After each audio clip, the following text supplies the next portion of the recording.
इंद्रियों का स्वामी मन है और मन का स्वामी प्राण है। जिसका प्राण तालबद्ध है वो लंबी आयुष्य का धनी होता है। समझो 40 साल चले उतने श्वास लेकर आया है, लेकिन ये साधना करेगा तो उतने श्वास में 45-50 साल निकाल लेगा। हम 21,600 श्वास हर रोज खर्च करते हैं, उसमें 10,000 लीटर श्वास लेते छोड़ते हैं। 13 किलो भोजन 12 किलो भोजन की शक्ति उसी से हम लेते हैं। 1 किलो भोजन अन्न फल दूध आदि से मिलता है। 2 किलो पानी लेते और 12 किलो श्वासोश्वास के द्वारा पोषण लेते। वो हवामान शुद्ध हो तो बहुत अच्छा है। कुत्ता 1 मिनट में 50 श्वास छोड़ता है। कम आयु 14 वर्ष के आयुष्य में तो मर ही जाना है उसको। घोड़ा 35 श्वास लेता है, 30 वर्ष जीता है। हाथी 1 मिनट में 20 श्वास लेता है और कछुआ 1 मिनट में खाली 5 श्वास ही खर्च करता है, 400 वर्ष तक जी सकता है। मनुष्य 1 मिनट में 15 श्वास खर्च करता है। अगर ये श्वासोश्वास गिने तो 1 मिनट 12 श्वास में ही पूरा कर लेगा। 11 श्वास में 10 श्वास में भी पूरा हो जाएगा। 10, 20, 30, 40% अपना श्वास की मूड़ी उसकी बच जाएगी। आप 60 साल 3 महीने 6 दिन 2 घंटा ऐसे आयुष्य नहीं लेकर आते। 2 खरब 2 अरब 5 करोड़ 4 लाख 3,200 और 3 श्वास है तो आप 4 नहीं ले सकते। श्वासों पर आयुष्य होती है। तो जो चलते चलते बात करते उनके श्वास ज्यादा खर्च होते। 1 मिनट में 15 से ज्यादा खर्च होते। संभोग के समय बहुत ज्यादा खर्च होते। भय के समय ज्यादा खर्च होते। अनियमित खान पान से ज्यादा खर्च होते।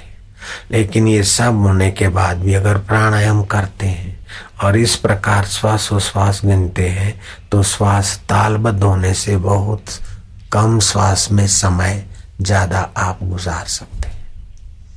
यही कारण है कि चांगदेव महाराज ने श्वास की उपासना करके 1400 साल की आयुष्य पा ली थी। वशिष्ठ जी महाराज 1.5 लाख वर्ष जिए थे, 1.25 लाख वर्ष तक। चवन ऋषि 60,000 वर्ष तक जिए थे।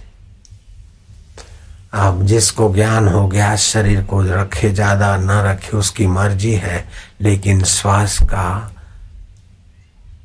प्रभाव हमारे तन पर मन पर पड़ता है। श्री कृष्ण कभी कभी वन में रहते, दिन भर वनवास रहते, वन की शुद्ध हवा में रहते।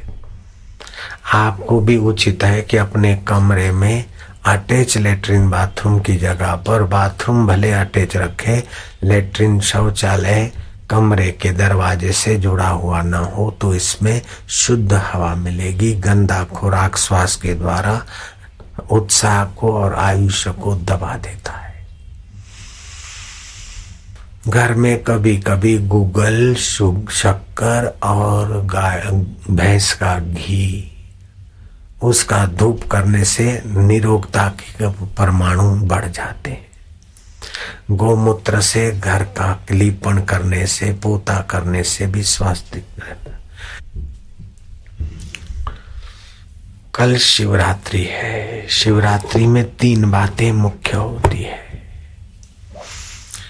एक होता है व्रत उपवास, दूसरा होता है नियम निष्ठा। शनिवार के दिन पीपल को स्पर्श करके ओम हम झूम सह इसकी एक माला जप करने से शरीर की आधि और मन की व्याधि तनाव दूर हो जाते हैं। शनिचर को ये मंत्र एक माला जप करे और पीपल को स्पर्श करे। हो सके तो एक लोटा पानी, उसमें थोड़े सेके हुए भुने हुए चने, जरा सा गुड़ मिला दे अथवा थोड़े चावल डाल दे और पीपल को चढ़ा दे और पीपल को स्पर्श करे और इस मंत्र का 108 बार जप करे। ओम होम झूम सह, ये बीज मंत्र है शिव जी का।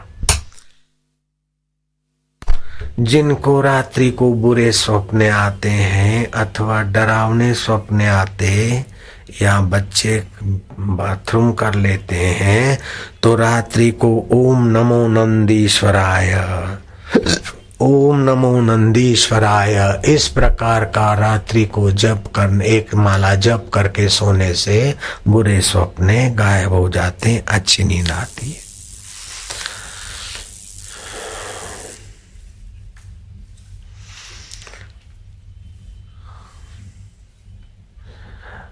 हरि की लीला बड़ी अपार, बन गए आप अकेले, सब कुछ नाम धरा संसार। गेहूं के खेत में जाते हैं तो समझदार घास को, गेहूं का घास देखते हुए भी कहते हैं गेहूं खड़ी है, क्योंकि गेहूं के बीज से गेहूं का घास हुआ है, बाद में गेहूं होने वाला है। ऐसे ही मूल में गेहूं है तो बाद में गेहूं है, तो अभी भी खेत में हरा हरा खड़ा है तो वो गेहूं है। ऐसे सृष्टि के मूल में परमात्मा है और सृष्टि के परलय में भी परमात्मा है, तो अभी भी सभी चीजों में परमात्मा की सत्ता व्याप रही है। पृथ्वी में परमात्मा की सत्ता है, उसी से वृक्ष फलित होते हैं। जल में परमात्मा सत्ता है, उसी से वो अमृतमय स्वाद आता है। वायु में परमात्मा सत्ता है, उसीलिए उसका स्पर्श सुख होता है। और आकाश में परमात्मा सत्ता का ही ठौर है, शब्द गुण कम आकाशम। और प्रकृति में परमात्मा सत्ता है और तुम्हारे शरीर में भी तुम्हारी आत्म सत्ता, उंगली में आत्म सत्ता व्याप रही है। तुम शरीर में व्याप रहे, ऐसे परमात्मा सत्ता सारे ब्रह्मांड में व्याप रही है। एक सुंदर साधन है गृहस्थी के लिए, साधु के लिए, त्यागी के लिए, भक्त के लिए सरल सुगम साधन है, शीघ्र परमात्मा प्राप्ति हो जाए। भागवत में इसका बड़ा वर्णन है। भगवान कहते हैं उत्तम साधन, सुगम साधन, सरल साधन सभी कर सके और भगवत सुख की प्राप्ति का एहसास होने लगे। श्रीमद् भागवत के 11वें स्कंद में ये सुंदर साधन का वर्णन आता है और ईशावास्य उपनिषद में भी सुंदर साधन का मंत्र आता है और गीता में भी सुंदर साधन की खबर आती है। भगवान सुंदर है और भगवान को प्रीति करने वाले सुंदर साधन पाकर अपने मन और मति गति को सुंदर कर ले, इसलिए भगवान ने सुंदर साधन बताया गीता में, भागवत में और ईशावास्य उपनिषद में। बड़ा सुगम साधन है।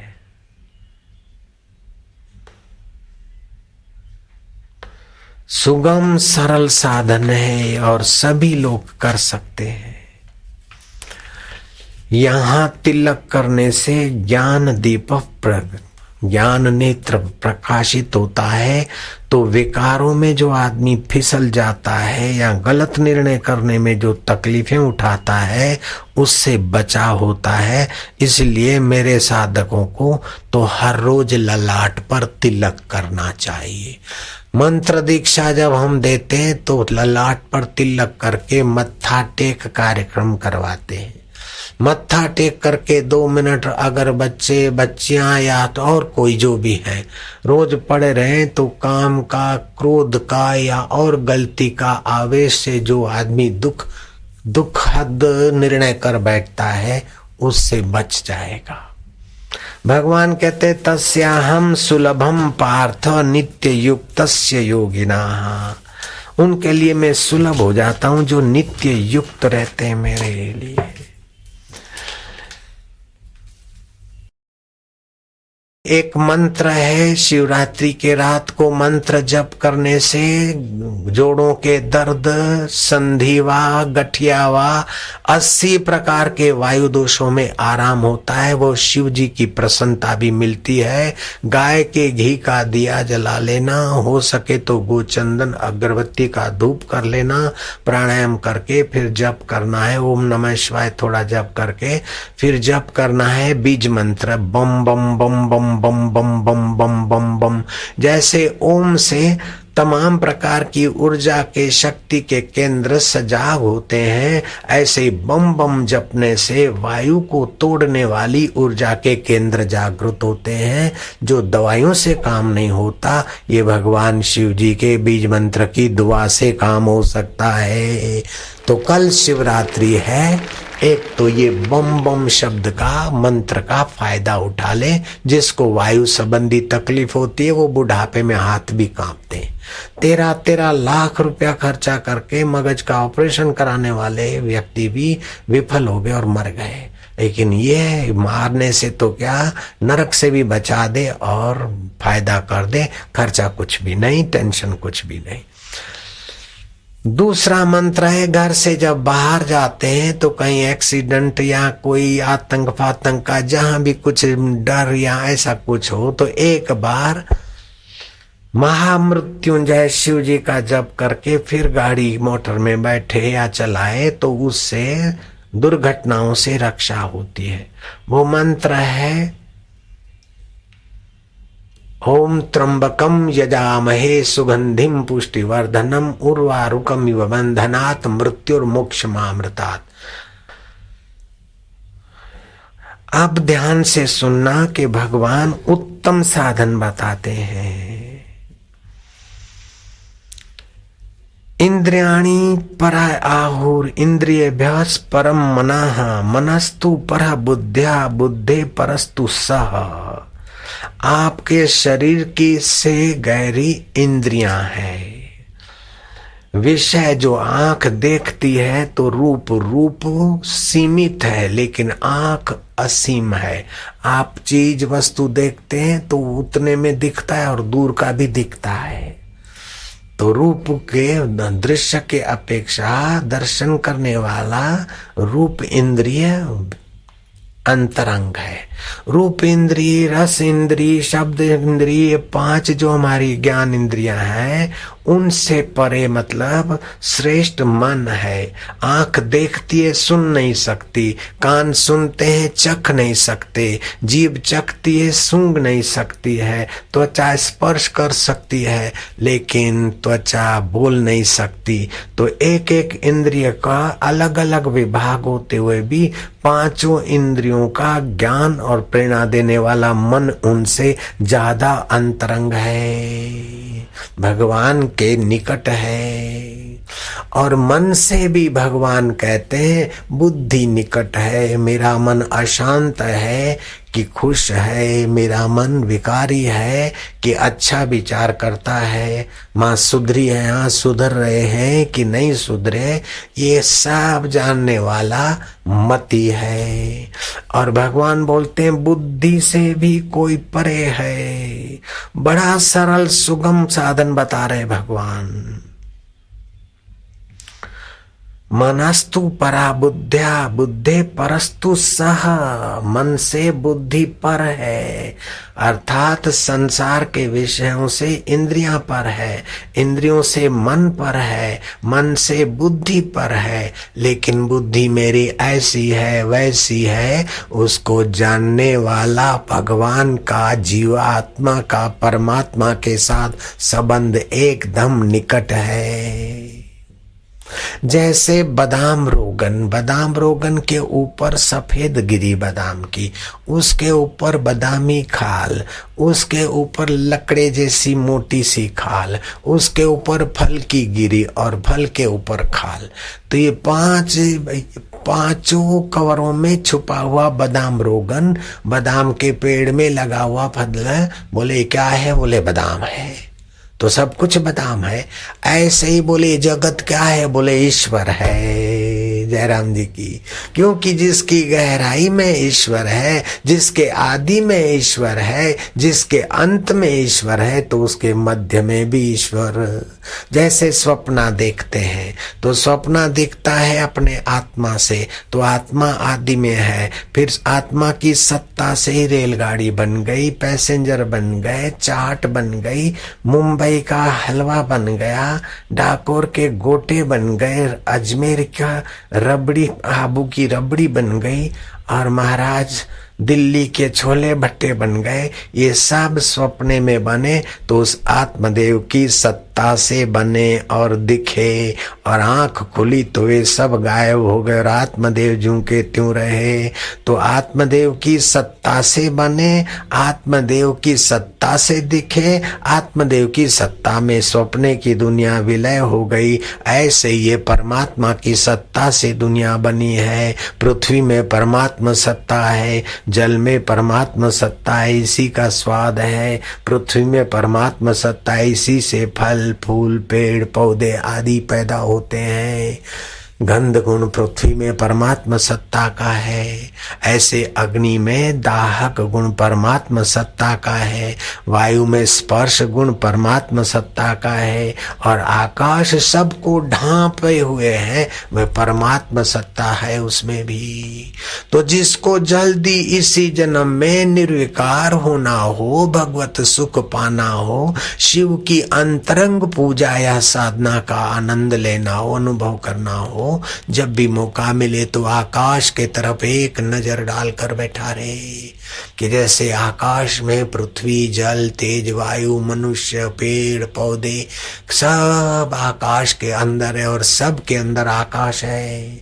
पक्षियों के अंदर, पेड़ों के अंदर, घरों के अंदर, मनुष्यों के अंदर आकाश है, और सब मनुष्य आकाश के अंदर। ऐसे भगवान मानो आकाश भगवत स्वरूप की खबर दे रहा है। तो आकाश के तरफ एक टक देखते जाओ तो मन की चंचलता मिटने लगेगी, और चिदाकाश आत्मा परमात्मा, ये भूताकाश और चिदाकाश की एकता का धीरे धीरे प्रसाद जागृत हो जाएगा, और शिवरात्रि का 1000 गुना फल एक ही दिन में हो सकता है। 1000 शिवरात्रि जागरण एक ही दिन में हो सकता। हमने ऐसा किया था, और भगवान शिव जी ने वशिष्ठ को बताया था कि वह वास्तविक देव है जो सबका अंतरात्मा बना बैठा है। उस वास्तविक देव का ज्ञान सुनकर 13 निमेष भी कोई इस प्रकार का ध्यान करता है तो उसे जगत दान करने का फल होता है। वाल्मीकि रामायण में लिखा है, योग वशिष्ठ महारामायण में भगवान राम को वशिष्ठ जी कहते हैं कि मुझे शिव जी ने बताया।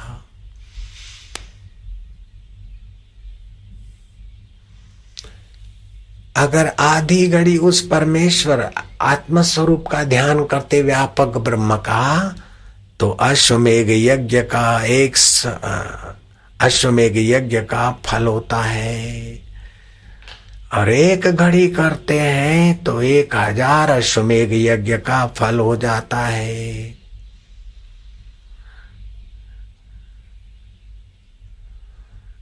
अगर एक घड़ी मतलब क्या पता है? 22.5 मिनट की एक घड़ी होती है। 4 घड़ियां मिलती है तो 1.5 घंटा बनता है, 4 घड़ियां होता है। तो एक घड़ी आधी में पुनियाद तुलसी संगत साधकी हरे कोटि अपराध। तो ऐसे ज्ञान को जानने वाले साधु की संगति भी करोड़ों पापों से मुक्ति दिला देती है। इसीलिए कहते हैं साधुनाम दर्शनम पातक नाशनम। संत के दर्शन और ब्रह्म ज्ञान का सत्संग सुनने जाते हैं तो एक एक कदम चलकर पहुंचते तो एक एक यज्ञ करने का फल होता है।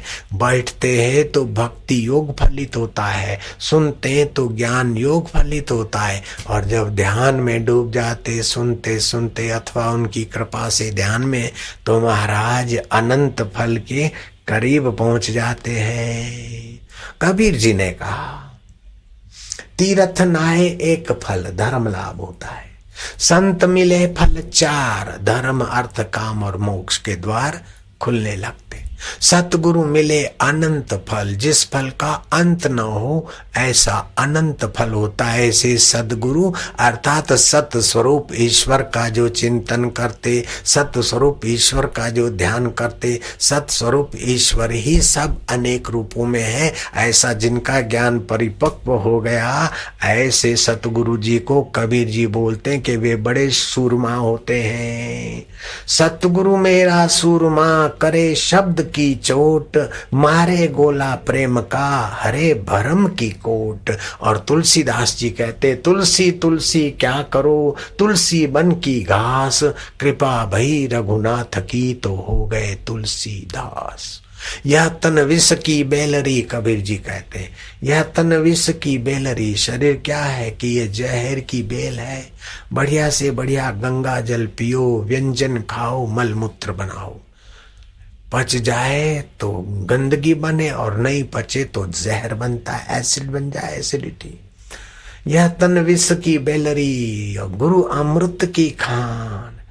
ये खात बनाने वाले शरीर में भी अगर गुरु का ज्ञान है तो इसी में छुपे हुए परमात्मा ज्ञान का प्रकाश होता है, तो आपकी चरण रज भी भूमि को पावन कर देती है। इतना महान बन जाओगे। यह तन विष की बेलरी, गुरु अमृत की खान, सिर दीजे सतगुरु मिले तो भी सस्ता जान। सतगुरु मेरा सुरमा करे शब्द की चोट, मारे गोला प्रेम का हरे भरम की कोट। ये भरम है कि शरीर मैं हूँ और संसार की वस्तु मेरी है, ये भरम है। वास्तव में आत्मा मैं हूं और परमात्मा मेरे हैं, ये असली ज्ञान है। भरम मिटता जाएगा, असली ज्ञान में स्थिति होती जाएगी। असली ज्ञान की भावना करेंगे त्यों भरम मिटता जाएगा। स्कूल में आप ABCD पढ़ते, क ख ग पढ़ते, पहले तो मानते हैं और मानते बाद में समझते हैं।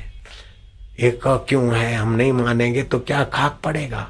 क क्यों है, क्यों नहीं है, नहीं ये क है मान लो, ये ख है, ग है, ब है, ये क कबूतर, ये कबूतर लिखा है, ये मोहन लिखा है, ये मानना पड़ता है। फिर वो शब्द मानते मानते फिर शब्द का अर्थ आप जान लेते हो। फटाक से सारे संसार में माने हुए शब्द ही आप जानकारी में अपना व्यवहार कर लेते हैं। ऐसे भगवान कहते वासुदेव सर्वमिति, ये पहले मान लो सब वासुदेव है। जिधर देखता हूं खुदा ही खुदा है। कौवे में क्या क्या करने की सत्ता परमात्मा की है। कीड़ी में छोटा लग रहा है लेकिन ज्ञान सत्ता परमात्मा की है। हाथी में बड़ा दिख रहा है लेकिन वो सत्ता हाथी के आंखों में देखने की सत्ता प्रभु की है। महावत उसको नियंत्रित कर रहा है, उसमें भी प्रभु है। बच्चा बनकर उमा उमा कर रहा है, वो उसमें भी परमात्मा है। और माँ बनकर अल्लाह बुबलिए वो कराने वाली माँ में भी परमात्मा है। कीड़ी में तू नानो लागे, हाथी में तू मोटो जूं, बण महावत ने माथे बैठो, हाकण वालो तू को तू। ऐसो खेल रचो मेरे दाता, जहाँ देखूं वहां तू को तू। बन बालक ने रोना लाग्यो, रोवा लाग्यो, आई बब्बू चिंगलू ये मुझे पप्पू। तो आय करने वाले में भी तू और हाय करने वाले में भी तू। बन बालक ने रोवा लाग्यो, छानो राखन वालो तू, कर चोरी ने भागण लाग्यो, पकड़ने वालो तू को तू। ऐसो खेल रचो मेरे दाता, जहां देखूं वहां तू को तू। ले झोली ने मांगण लाग्यो, देवा वालो दाता तू। भिखारी बनकर मांगने वाले की लीला भी तू कर रहा, और दाता बनकर देने वाले में भी तू। भक्त और शिष्य बनकर सुनने वाले में भी तू, और बापू और साईं बनकर बोलने वाला भी तू का तू है मेरे प्रभु। ये समझ स्वीकार करने में क्या जोर आता है, क्या झूठ बात है, क्या बुरा है? भगवान की बात है। वासुदेव सर्वमिति स महात्मा सुदुर्लभा। मुझ वासुदेव को सर्व में जो जानता है, ऐसा महात्मा दुर्लभ है। तो श्रीमद् भागवत में लिखा है, संत तुकाराम और एकनाथ ने गहरी साधना करके अपने आप को पूछा, जगत में सर्व प्रकारे सुखी कौन आहे, मना तुमी शोधुमी पाए। तो गहरी साधना के बाद विश्रांति मिली और दिव्य ज्ञान हुआ। और उन महासंतों ने लिखा, दृष्टि ज्ञानमयी कृत्वा पश्येत हरिरेव जगत।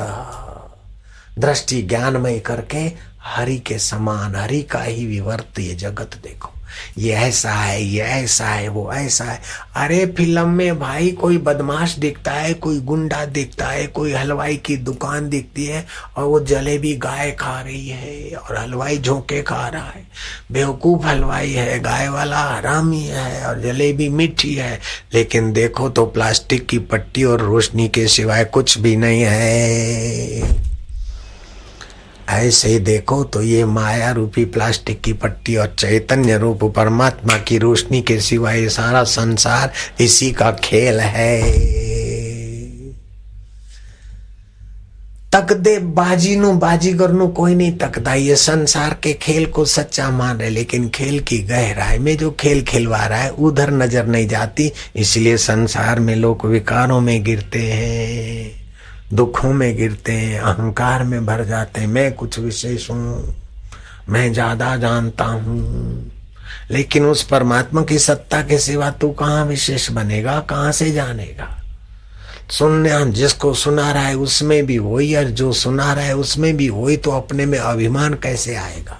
अभिमान बेवकूफी के सिवाय नहीं आ सकता, डर बेवकूफी के सिवाय नहीं आ सकता, चिंता बेवकूफी के सिवाय नहीं हो सकती है, शोक बेवकूफी के सिवाय नहीं हो सकता है, अहंकार बेवकूफी के बिना नहीं हो सकता है। जिन दुनिया में लोक परलोक में त्रिभुवन में जो भी दुख है वो भगवान के स्वरूप का ज्ञान न होने के कारण ही दुख है। ऐसा नहीं है कि रोटी नहीं है इसीलिए दुख है, कपड़ा नहीं है इसीलिए दुख है, बेटा नहीं है इसलिए दुख है। अरे बेटा कपड़ा रोटी होने पर भी आदमी को सच्चा भगवत सुख भगवत ज्ञान नहीं है, इसीलिए दुखी है। बेटे वाले भी दुखी हैं, रोटी वाले भी दुखी हैं, बेटी वाले भी दुखी हैं, बेटे वाले भी दुखी हैं, पैसे वाले भी दुखी हैं, निर्धन भी दुखी हैं। नानक दुखिया सब संसार, सुखी बसे मिस्कीना जिन्हें ज्ञान आधार। जिसको भगवत ज्ञान का आधार है वही सुखी रह सकता है। तो भगवान ज्ञान का आधार, ज्ञान का साधन, सुगम साधन बता रहे। तो आज सुबह बताया था ने शिवरात्रि, शिवरात्रि का व्यावहारिक रूप और परमार्थिक रूप। व्यावहारिक रूप शिव मंदिर में अथवा शिव मूर्ति का, शिवलिंग का पूजन करना ये सामान्य आदमी के लिए अच्छा है। लेकिन जो थोड़ा आगे चल गया, जिसको गुरु मिल गए, वो शिव आत्मा शिव का पूजन करके अंतरात्मा शिव की उपासना करे। शुरुआत तो बाहर से शिवरात्रि की होती है, लेकिन अंत में सर्वत्र शिव का अनुभव करना ही शिवरात्रि का उद्देश्य है। सब में एक, एक में सब, ये शिवरात्रि का पूर्ण फल है। भगवान शिव ने पार्वती को कहा कि पार्वती इदम तीर्थम भ्राम्यते तामसा जनाः आत्म तीर्थम न जानन्ति कुतो मोक्षसी प्रिय। ये तीर्थ है, ये तीर्थ है, ऐसे करके बाहर के तीर्थों में भ्रमित लोग यात्रा कर करके थक जाते, अंतर आत्मा का तीर्थ नहीं जानते तो मुक्ति कैसे होगी? तो ये अंतर आत्म तीर्थ के तरफ भगवान कृष्ण ले जाना चाहते, भगवान शिव भी ले जाना चाहते, गुरु भगवान भी हमें उधर ही ले जाना चाहते हैं। तो श्रीमद् भागवत के ये 2 श्लोक आप समझेंगे तो ताज्जुब करेंगे कि हमारे शास्त्रों ने कितना सरल मुक्ति का मार्ग बता दिया। भगवान कृष्ण उद्धव को कहते हैं 11वां स्कंद 29वां अध्याय और 18वां श्लोक में पढ़ रहा हूं। सर्वं ब्रह्म आत्मकं तस्य विद्या आत्मनं मनीषयाः परिपश्यन्तु परमेतः सर्वतो मुक्त असंशयः। जब सब में परमात्मा बुद्धि की जाती है, जब सब में सभी चीजों में गहराई में भगवत सत्ता को स्वीकार किया जाता है, सब में परमात्मा बुद्धि की जाती है, तब सब कुछ परमात्मा ही है ऐसा अभ्यास करने वाले को महसूस होने लगता है, दिखने लगता है। इस प्रकार परमात्मा दृष्टि से भी फिर शांत होकर परमात्मा में विश्रांति पाकर परमात्मा से एकाकार होकर जीवात्मा मुक्त आत्मा हो जाता है। जैसे तरंग पानी में शांत हो जाए, ऐसे ही जीव परमात्मा स्वरूप में शांत हो जाता है। और फिर परमात्मा स्वरूप में शांत होने से उसकी मति रितम भरा प्रज्ञा हो जाती है, सत्य से भरी हुई मति हो जाती। इसलिए उसके लिए जगत का व्यवहार राग द्वेष रहित हो जाएगा और बात जानना समझना किसी भी विषय में उसकी मति जल्दी प्रविष्ट हो जाएगी, आश्चर्यकारक हो जाएगा वो। तो बच्चों को बाहर की पढ़ाई पढ़ाओ, तुम पढ़ो बाहर का जानो, लेकिन बाहर का जानने के पहले जिससे जाना जाता है उसमें थोड़े शांत हो जाओ। बाहर का करो कराओ, फिर बाहर का करने कराने के बाद भी जिससे कराया जाता है उसमें शांत हो जाओ। और फिर बार बार अभ्यास करो कि सब की सत्ता मूल परमात्मा सत्ता है। पृथ्वी जल तेज वायु में परमात्मा, ऐसे जीव जंतु में परमात्मा, सारा परमात्मा का खेल अनेक रूपों में हो रहा है। तो राग भी मिटेगा, द्वेष भी मिटेगा। भय दूसरे से होता है, राग दूसरे से होता है, द्वेष दूसरे से होता है, लेकिन जब सब में परमात्मा देखेगा तो भय आसानी से मिटेगा, राग आसानी से मिटेगा, शोक आसानी से मिटेगा, अहंकार आसानी से मिटेगा। श्रीमद् भागवत में भगवान वेदव्यास जी ने कहा है कि काम दुर्जय शत्रु है।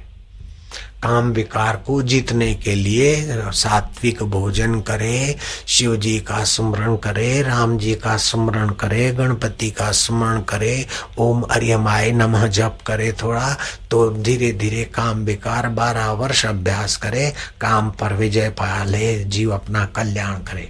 ऐसे क्रोध भी एक शत्रु है, उसको जीतने के लिए ऐसा ऐसा उपाय बताए। लोभ भी सहे पाप का बाप है लोभ, तो लोभ हो तो दान करे और बड़े धनियों को या मर गए धनियों को देके अपने जीवन से लोभ के दुर्गुण को निकाले। ऐसे ही मोह है, अहंकार है, तो ये एक एक शत्रु जीवात्मा की आत्म संपत्ति को लूटते। इन 5 शत्रुओं से विजय पाना चाहिए तो वर्षों की साधना हो जाती है। फिर दयालु वेद व्यास जी ने कहा एक एक शत्रु से भिड़ते वर्ष लग जाएंगे, लेकिन सभी शत्रुओं को एक ही साथ अगर पराजित करना हो तो एतत् सर्वम गुरुर्भक्त्या, एतत् सर्वम गुरुर्भक्त्या, ये सारा काम गुरु में दृढ़ भक्ति होने से तो दृढ़ ज्ञान भी मान लेगा और सारा का सारा आराम से विजयी हो जाएगा। तो मुझे तो ये रास्ता बहुत अच्छा लगा। नहीं तो हमने तो कई पापड़ वेले, लेकिन गुरुजी में जब प्रीति हो गई तो काम बन गया फटाक से।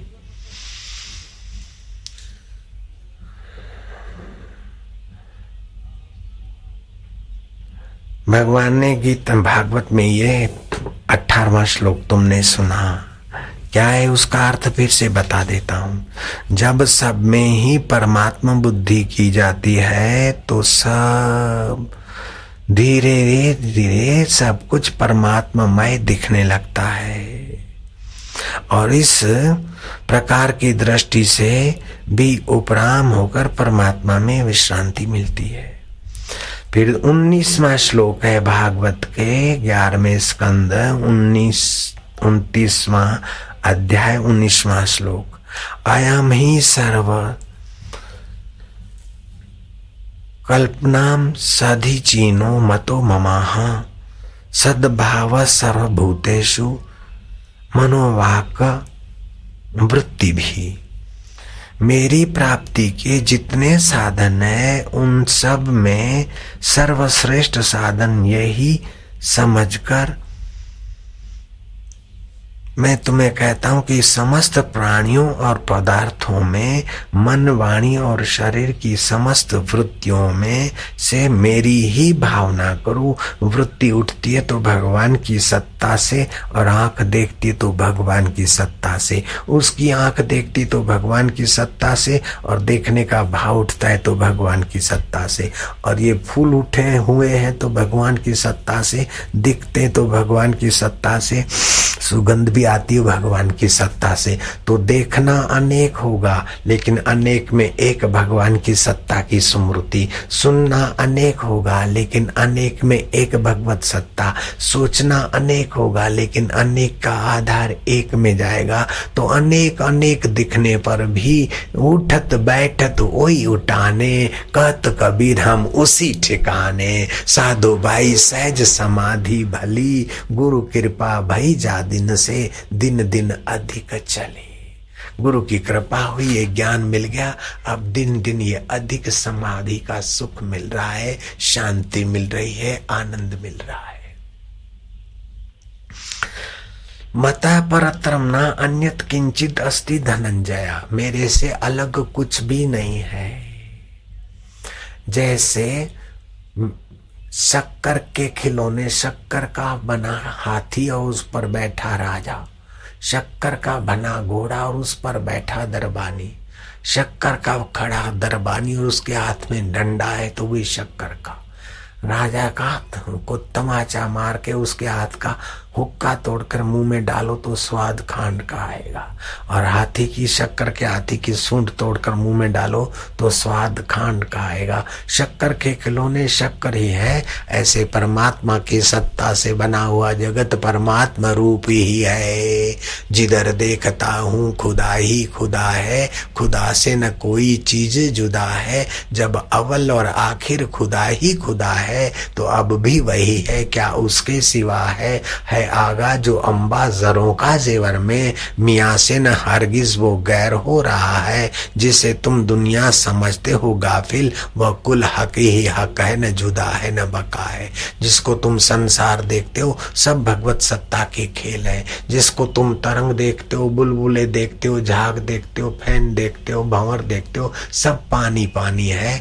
ऐसे ही सब वासुदेव वासुदेव का खेल है, लीला है। जैसे स्वप्न में अपने आत्मा का ही खेल और लीला होता है, ऐसे ये परमात्मा का खेल और लीला है। इसमें जो बीत गया सो बीत गया, जो धन मिल गया सो मिल गया, जो मान मिल गया सो मिल गया, जो अपमान हो गया सो हो गया। उनको याद करके दुखी शोकातुर होना बेवकूफी है। जो भोजन मिले स्वास्थ्य के हिसाब से खा ले, जहाँ नींद आए वहां सो जा, और इस भगवत भाव का चिंतन करते करते हृदय में भगवत भाव को जागृत करो तो तुम्हारे सब दुख मिट जाएंगे। फिर तुम जिस ईंट पर पैर रखोगे, राजा इक्ष्वाकु भगवान मनु महाराज कहते हैं, वो ईंट भी पूजने योग्य हो जाएगी। तुम्हारा भगवत भाव जागृत कर लो तो भगवत ज्ञान हो जाएगा, परमात्मा शिव की पूजा पूर्ण हो जाएगी। पूर्ण गुरु कृपा मिली, पूर्ण गुरु का ज्ञान आंसू से हो गए।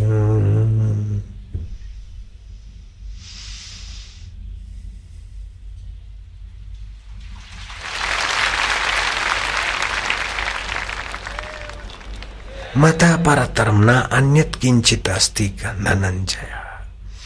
अहम कृत संन्यास जगत प्रभव प्रलय तथा। गीता 7 अध्याय 6 श्लोक। अहम कृत संन्यास्य जगत प्रभाव प्रलय तथा। जैसे आत्मा के प्रभाव से स्वप्ने का जगत दिखता है और फिर उसी में प्रलय हो जाता है, ऐसे ही मुझ में ये जगत पैदा होता है। मैं ही जगत रूप में दिखता हूं और मुझी में जगत विलय हो जाता है।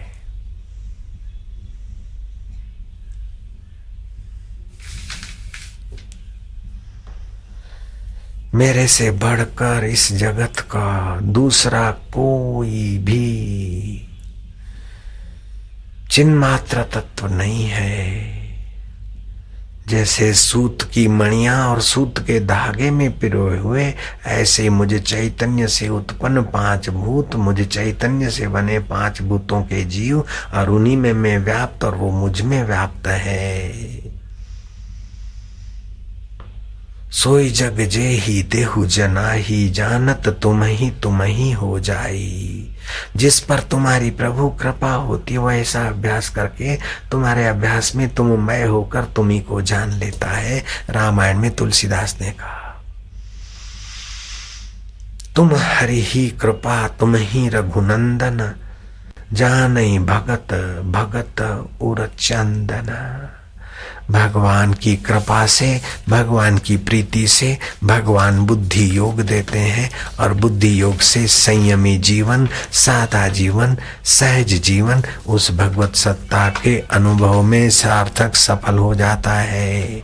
हरि की लीला बड़ी अपार, बन गए आप अकेले सब कुछ, नाम धरा संसार।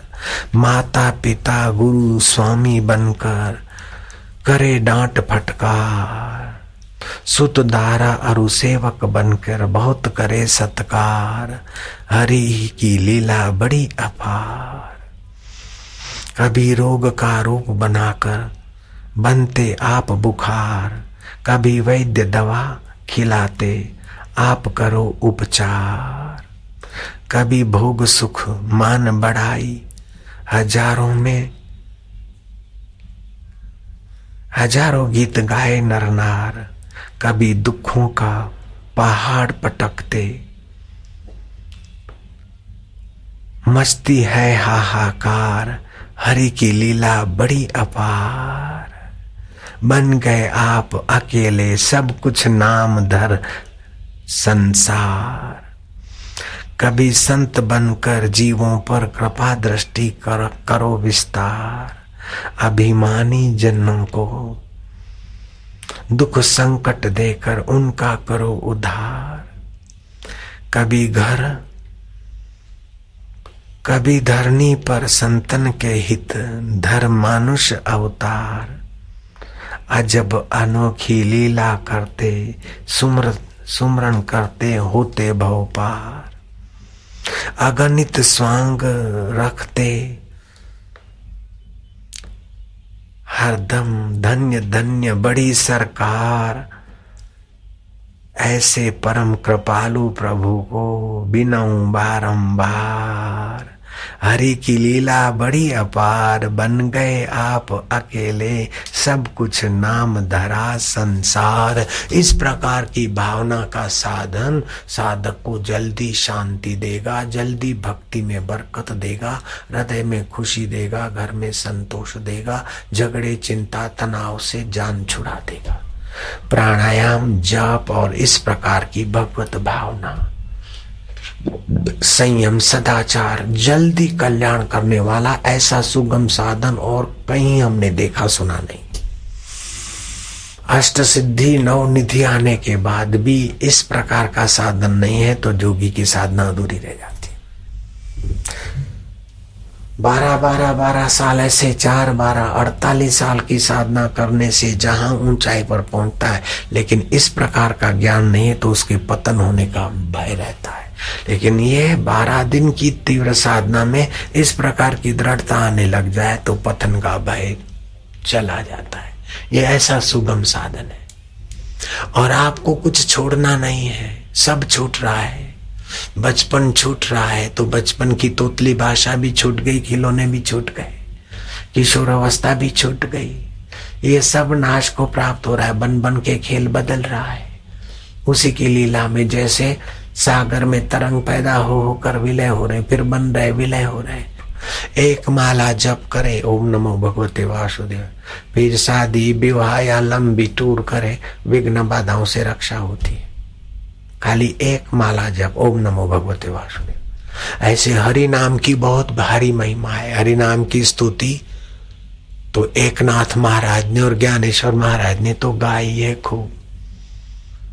लेते हरि बोल, देते हरि बोल, खाते हरि बोल, सुनते हरि बोल।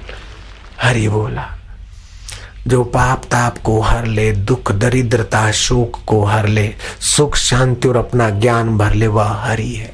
शिव माना जो कल्याण स्वरूप है, आनंद स्वरूप है, मंगल स्वरूप है, वो शिव है।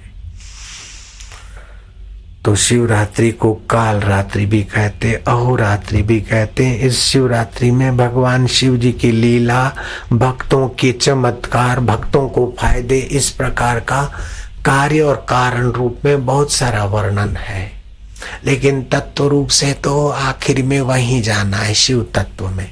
कल शिवरात्रि, कल भी शिव तत्व की और शिवरात्रि की कथा आप सुनना। अभी तो चुपचाप बैठे रहो थोड़ी देर, जो सुना है बस, कुछ ना करो। इसको बोलते चुप साधन, कुछ नहीं करना। ये नश्वर संसार के लिए कर करके कुछ मिलता है तो समझते हैं कि इस यहां भी कुछ करेंगे तभी मिलेगा। नहीं, ऐसा नहीं है। बुरा करने की आदत छोड़ने के लिए अच्छा करो, फिर अच्छा करते भी अच्छा छोड़ के बैठ जाओ। जिससे किया जाता है उसी में बैठ जाओ, बस शांति, गहरी शांति, मधुर शांति।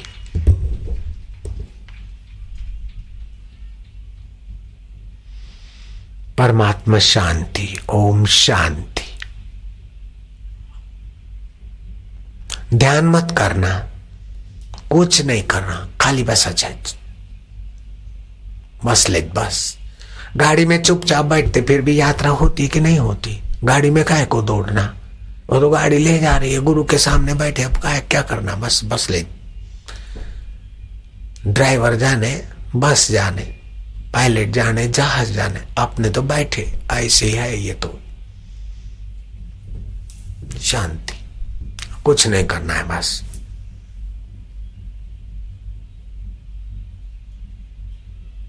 सब वासुदेव है, हम स्वीकार करते। हम वासुदेव के हैं, वासुदेव हमारे हैं, हम स्वीकार करते। और ये सब बन बन के बदलने वाला है, हम स्वीकार करते, बस स्वीकार कर लिया।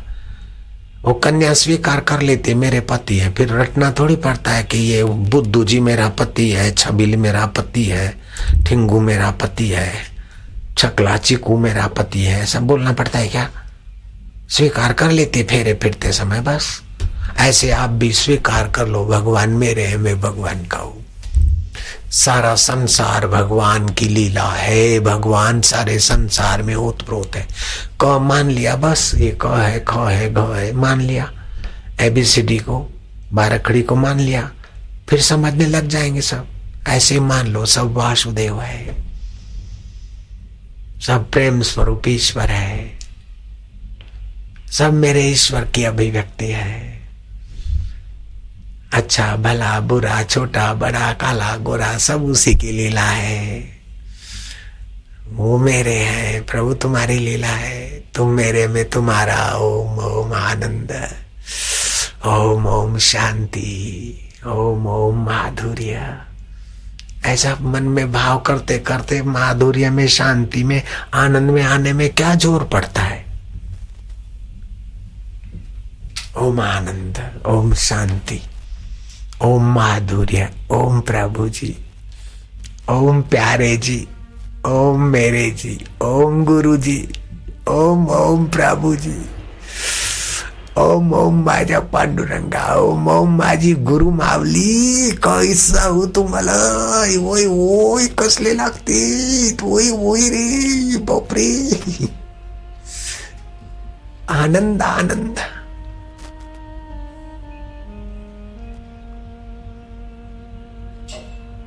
कृष्ण कन्हैया बंसी बजैया, बिंद्रावंशी कुंज गलिया में, साधक की दिल की गली में आनंद देवा।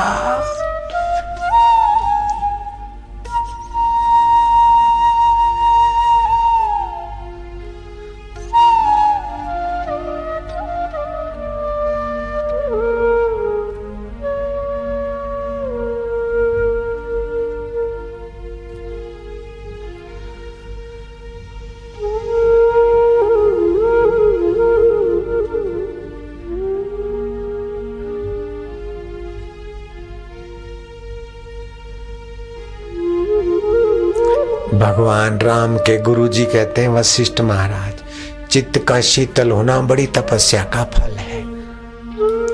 शिव जी कहते हैं, इस प्रकार एक मुहूर्त कोई ध्यान में रहता है तो उसको हजारों राजसु यज्ञ करने का फल होता है।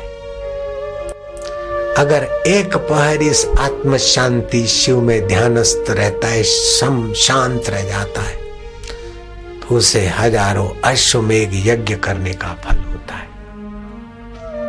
जिन संतों के दर्शन करने से संसारियों के पाप ताप चिंता और शोक दूर होते हैं, ऐसे संत भी इस आत्म शिव में विश्रांति पाकर बोलते हैं तो उनके वचन सत्संग हो जाते हैं और उनका दर्शन पुण्यदायी पाप नाशक हो जाता है।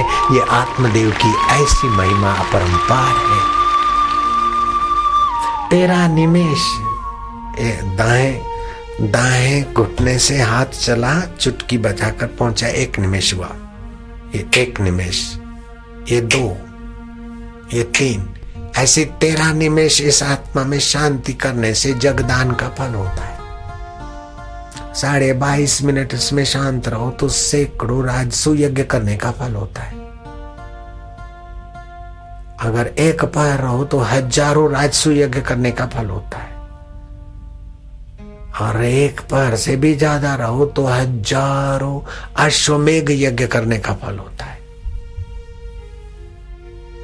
ये ऐसा परमात्मा तत्व का ज्ञान सहित ध्यान है। ध्यान संयुक्त ज्ञान, ज्ञान और ध्यान, ये 2 पंख से जैसे पक्षी उड़ता है, 2 पैरों से जैसे मनुष्य चलता है, 2 पहियों वाली साइकिलें या बाइकलें जैसे भागती है, ऐसे ज्ञान और ध्यान के द्वारा जीवात्मा परमात्मा की यात्रा में सफल हो जाता है।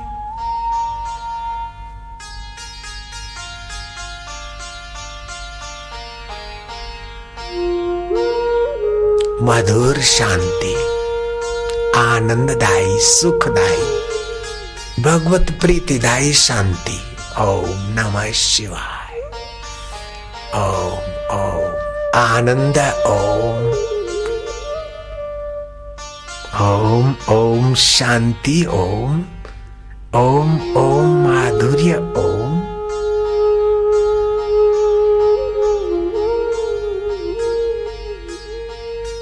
रग रग पावन हो रही है।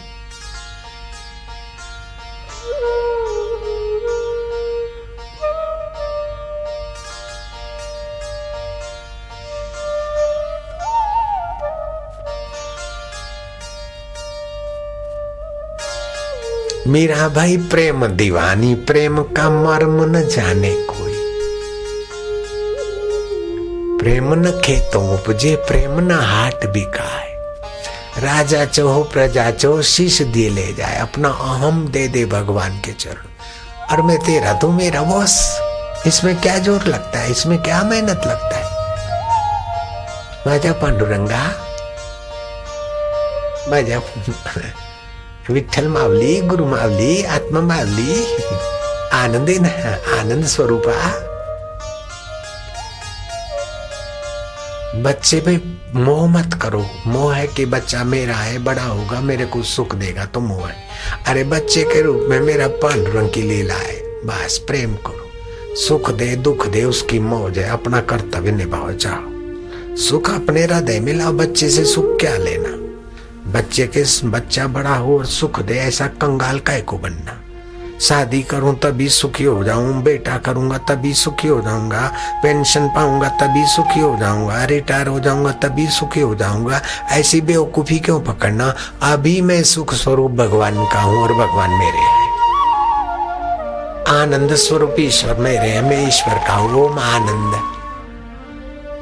तुम्हारी रग रग पवित्र ओमकार के भगवान के भाव में पावन हो रही है। क्या कठिन है?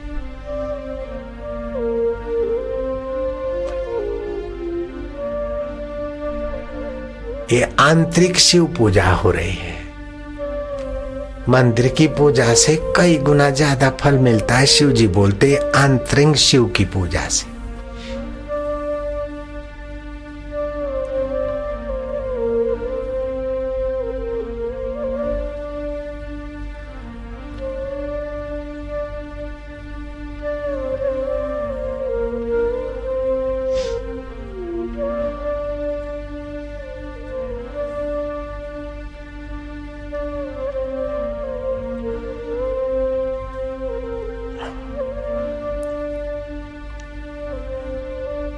ध्यान मत करना, प्यार करते करते अपना बस पक्का कर ले, मैं तुम्हारा तुम मेरा, सब में तू सब तेरा। अब संयम से पवित्र साथ से जिएंगे ताकि आत्मज्ञान दृढ़ जागृत हो जाए।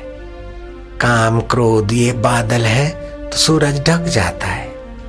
विकारी पाप क्या है कि बादल है, बादल सूरज को नहीं ढकते, हमारी आंखों को ढकते। ऐसे ही पाप भगवान को नहीं ढकते, आत्मा को नहीं ढकते, हमारी बुद्धि को ढकते। पाप हट जाते तो बुद्धि प्रकाश में ईश्वर का अनुभव कर लेती। ओम ओम प्रभु जी हो ओम। प्यारे जी हो मेरे जियो।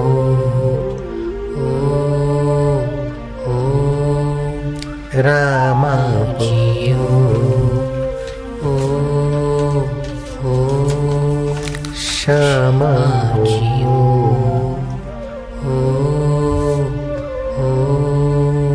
शिव जी हो।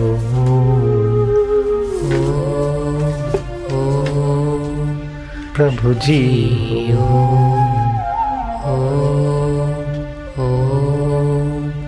श्यामा जियो।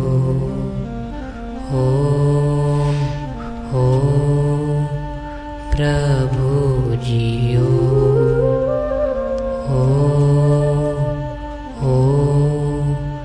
मेरे